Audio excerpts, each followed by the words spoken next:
Radio RTBB reka dushimire abari kubadukurikirana muri mu mpande zigiye zitandukanye, ndavuga abariko bakurikirana ibiganiro mushikirizwa nino samirizi yacu, ayo samirizi yanyu ni samirizi ibaratira ivyiza by'u Burundi. Mukaba muriko mudukurikirana kuri megahertz 92 n'ibice bitandatu. Rero abari twumviriza ni ikiganiro c'ijambo ry'Imana mushikirizwa na Fidel Ndikumana. Tugiye kuba twonavugana namwe amajambo y'Imana, amajambo benshi badakunze kuba bona kurikiza muri buno buzima.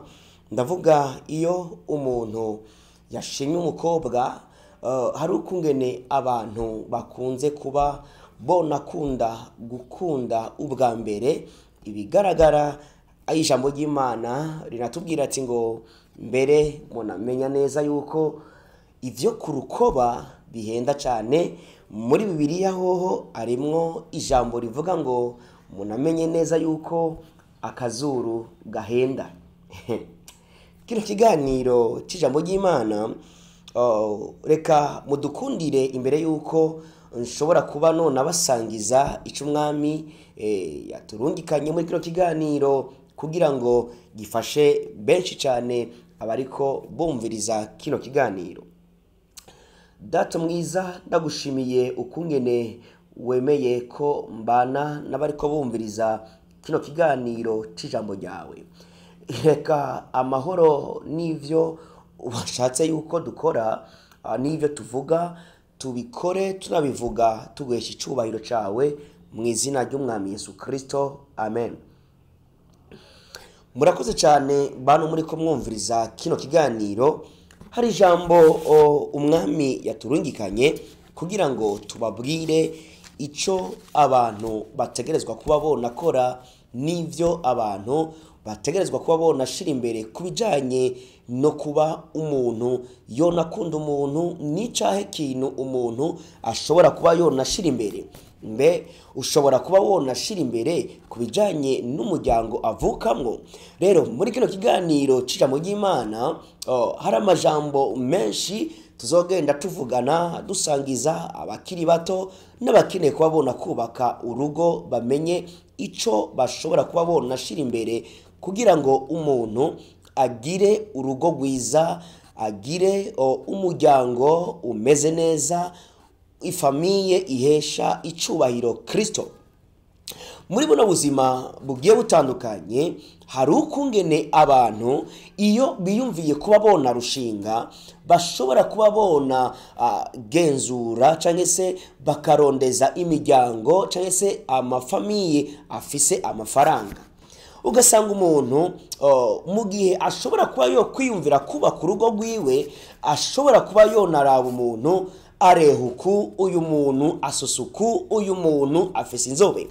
Ariko ibijanye n'ivy'ijambo ry'Imana ritubwira, umuntu nakwiye kuba yonaraba umuntu kubigaragara. Akarorero reka ndakwereke kino kintu. Igihe kimwe nigeze kuba ndi ahantu mbona umugabo afise ico bakunze kwita inyonzo ku mugongo iwe, ari kumwe n'umugore ameze neza w'inzobe muremure. Twururutse bisi ngerageza kuba nona shishoza, ndarimbura, ndamedita kubijanye n'ico kintu. Ico kintu catumye nona gera kure cyane mu buryo bwo kwiyumvira kubijanye n'ukungena umuntu yokunda umuntu. Bisigura ngo iyo umuntu ashatse kuba yonashinga urugo, hari ibintu umuntu adategerezwa kuba yonashira imbere. Iyumvire uyu munsi abantu bariko bubaka ingo zabo, ugasanga izo ngo zabo nizirambye, nizimaze imyaka. Kubera iki?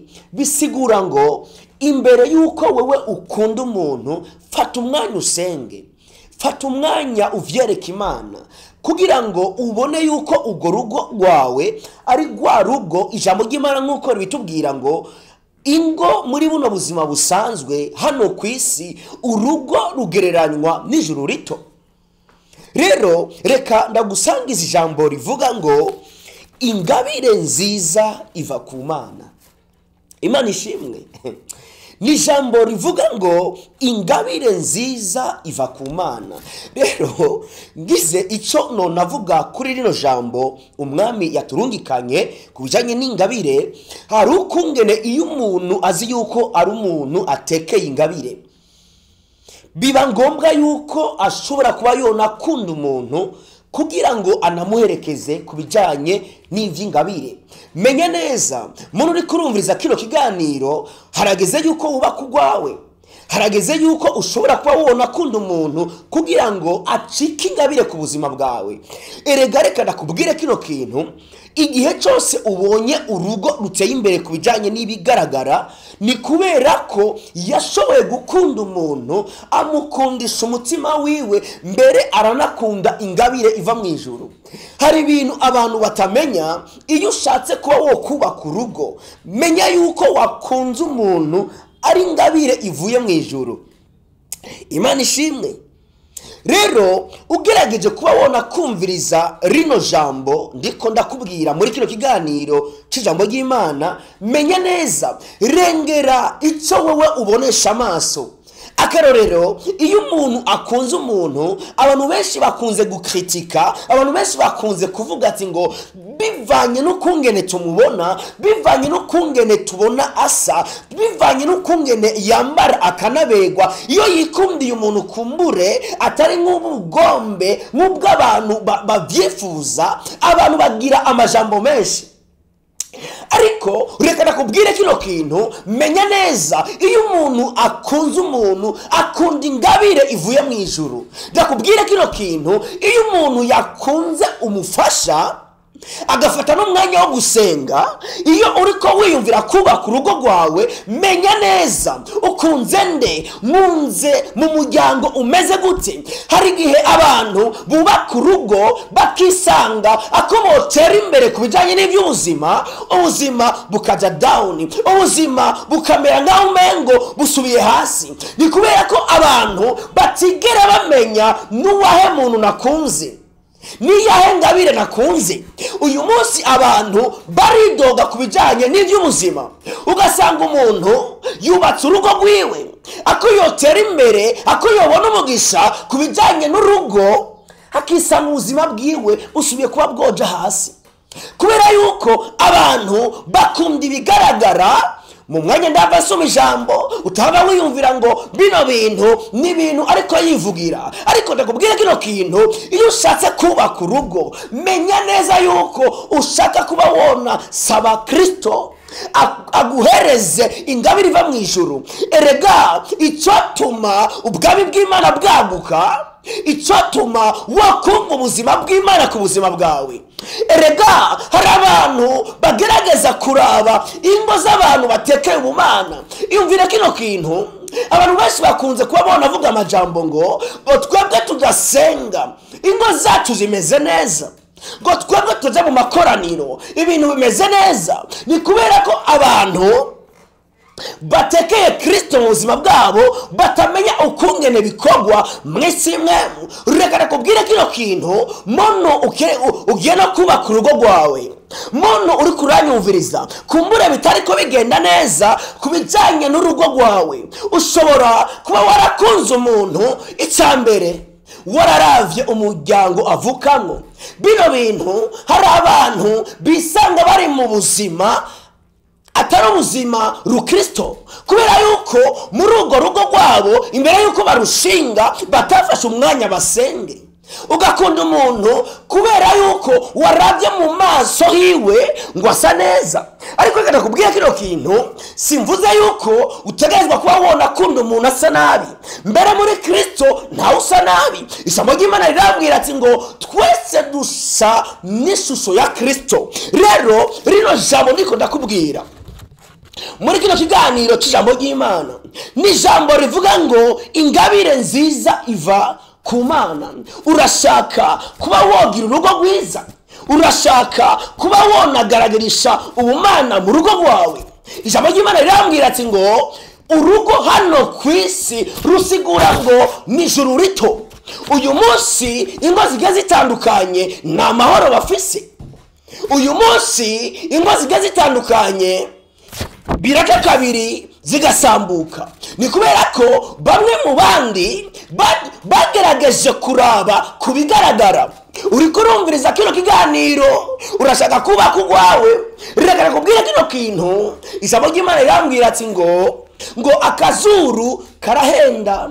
Bisigura ngo iyo ugerageje gukunda umuntu, ugerageje kuba wona muraba kubigaragara, ushobora kuba wo kwihenda ku muntu. Erega umuntu ni mugari, umuntu ni munini cyane.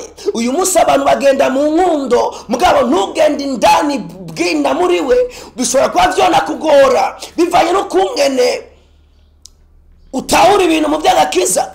Ushobora kuba utarakura mu vyamwemu kugira ngo ubone umuntu indani ibwina muri we, unamenye n'icari. Fata umwanya usenge, sengera urugo rwawe.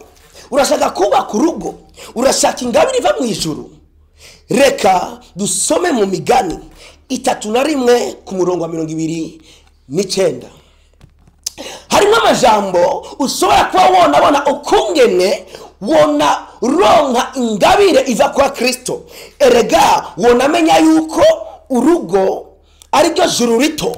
Reka nakubwira kino kintu, umuntu uri kurumiza kino kiganiro, igihe cyose uzobona umukozi w'Imana ariko akoreshwa ibidasanzwe muri buno buzima bw'ubwami bwa Kristo.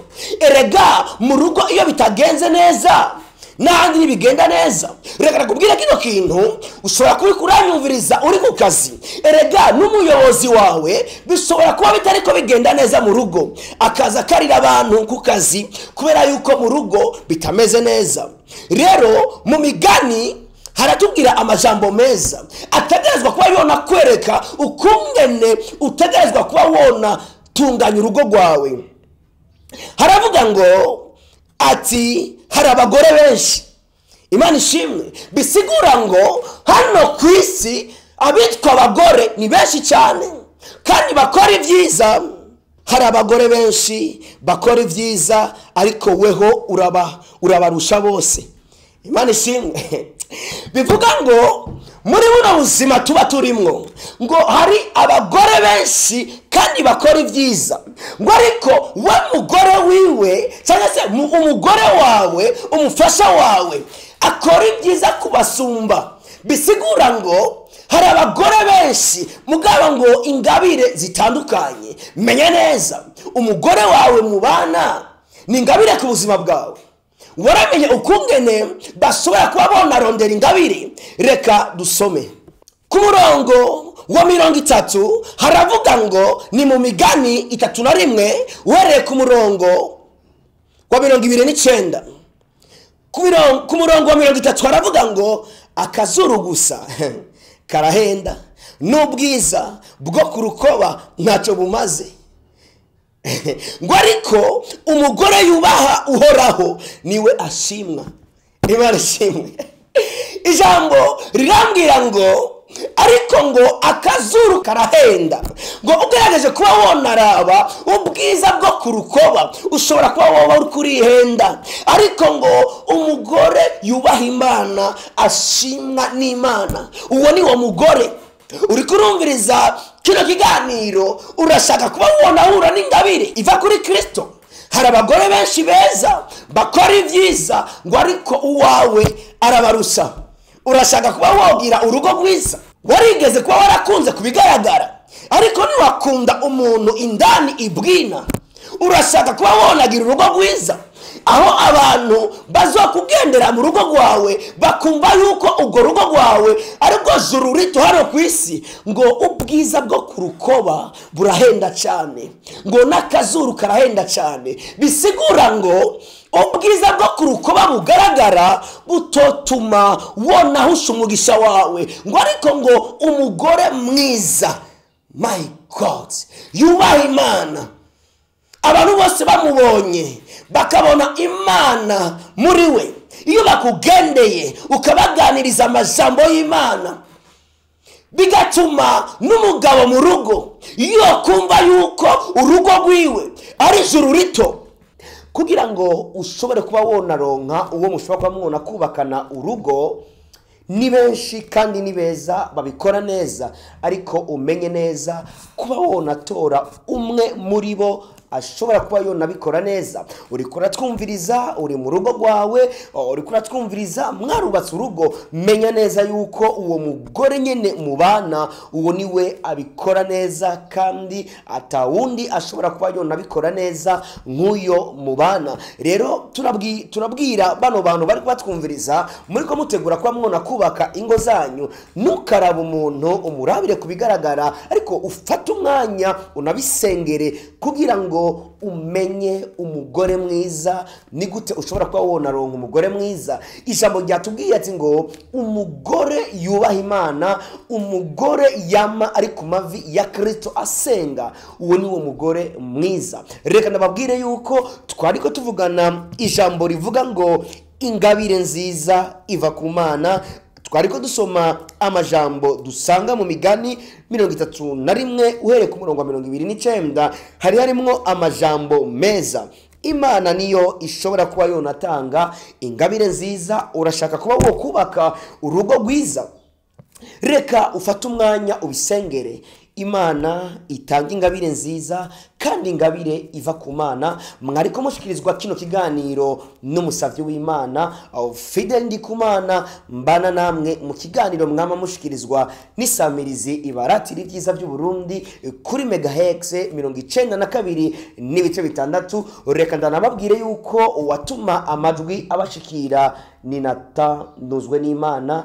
Rero aho muba muri, aho muba muherereye hose, mwumve yuko ingabire nziza iva ku Mana. Imigani 31 uhereye kuri 29 ryari ijambo ry'Imana. Mwarahezagiwe cyane. Shalom shalom. Radio Television RTBB nijwe giza y'Uburundi bwiza.